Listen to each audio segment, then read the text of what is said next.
Hello and welcome to the Absolute Beginner's Guide for Rhino.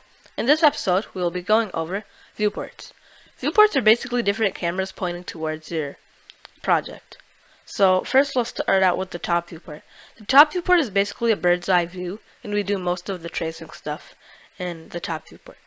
The front viewport is more or less for choosing the height of objects. So if I go ahead and create a box, we can choose the height from the front viewport, and you can see it get changed and modified in the perspective viewport.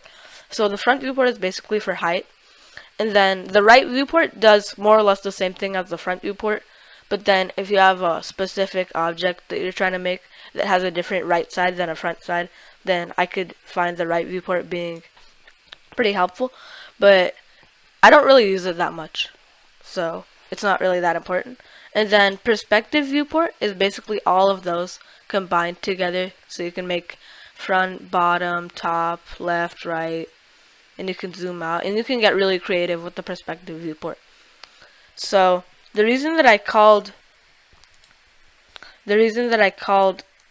the viewports as cameras is because they actually are cameras. So we can see what camera is pointing at what. So this is the top viewport. And then when we zoom out, we see it get dilated and then move. So they're just basically 4 different cameras pointing at one object to get different shots and angles of it. So now that we know what viewports look like in Rhino, let's take a look at viewports in real life.